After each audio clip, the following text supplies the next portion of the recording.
Do you see any high schools running up-tempo at this point? Has this trickled down to them? I think it's relatively common at the high school level of teams running no-huddle offenses. A couple of the games I was at, teams were doing it. So I think it's relatively common this day and age.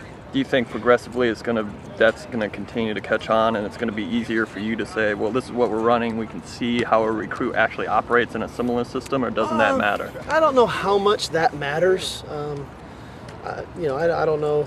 They're not running it at the 8-year-old rookie level of Pop Warner yet. I know that much. They're in the huddle for a long time, telling those guys what to do. But I think that the players respond to it well. I think that it kind of fits with the youth right now of America, and that things are happening fast. There's a lot going on around you, and the challenge of focusing in on what you need to get done. And so I think that it's common already, and I think it's only going to become somewhat more common for a while at least. And do you think are there any questions? Actually, Mark Helfrich kind of got this question yesterday about how the NFL views skill players coming out of this, whether it's more them or more system. And I think even in the past there was questions depending on the system of if it was the system or the actual player.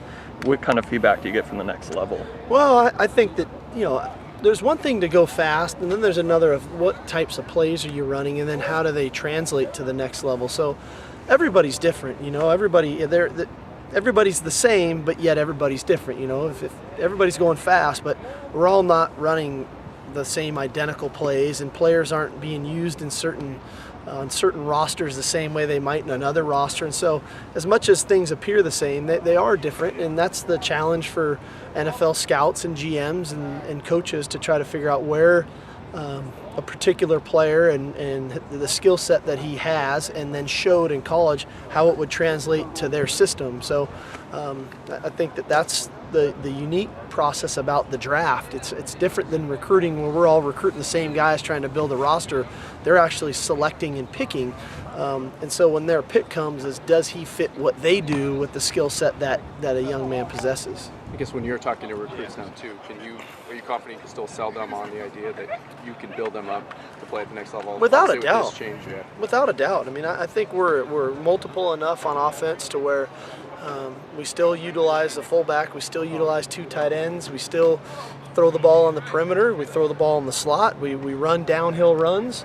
So I'm not nearly as concerned about that. I think we train our quarterbacks really well on the art of playing the position and recognizing coverages and utilizing and changing protections and all those things. So I'm very confident in that. How much harder is the position now than when you were at BYU, do you think? It's easier. No. Of course it is. Pat myself on the back. Of course it is. Pardon me. I don't know necessarily if it's harder or easier. It's just it's the flow of the game, and I think it's different. It's a different position than it was, how many ever years ago that was. Gosh, I don't want to count that far Probably 20. back. But there's still some similar challenges, and you're still got a pass rush coming. You're still trying to throw it accurately, and you're still getting hit, and still have to make good decisions from a protection standpoint, and have to study game plans and all that. So I think there's some similarities. There's obviously some differences, and I don't know necessarily if it's harder, but it is different.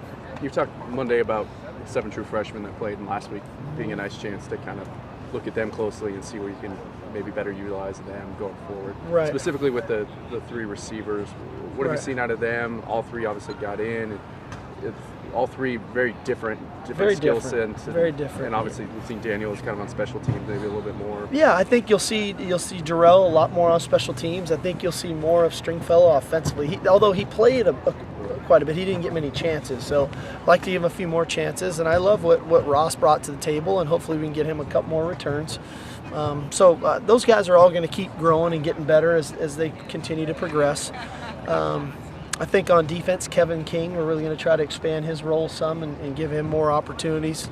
So those are the main ones that really jump out at me right off the bat. Past just the freshmen, you obviously have a lot of different wide receivers who do a lot of different things Right. out there. What does that do for you as a coach to have guys who can do so many different things?